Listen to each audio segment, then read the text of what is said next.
লোকে আমায় ভালোই বলে, দিব্যি চলনসই। দোষের মধ্যে একটু নাকি মিথ্যে কথা কই। ঘাটশিলাতে যাবার পথে ট্রেন ছুটেছে যখন, মায়ের কাছে বাবার কাছে করছি বকম বকম।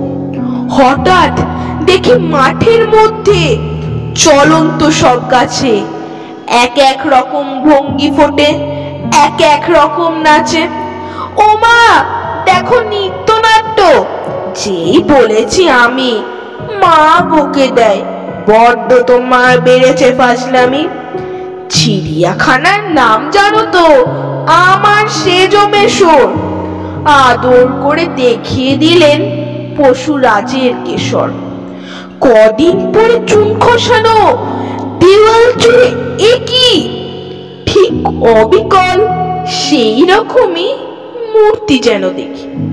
ক্লাসের মধ্যে যেই বলেছি সুরঞ্জনার কাছে, জানিস আমার ঘরের মধ্যে সিংহ বাঁধা আছে।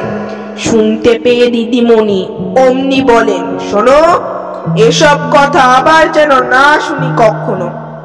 বলি না তাই সেসব কথা, সামলে থাকি খুব। কিন্তু সেদিন হয়েছে কি এমনই বেয়াকুল। আকাশ পারে আবারও চোখ গিয়েছে আটকে। শরৎ মেঘে দেখতে পেলাম রবীন্দ্রনাথকে।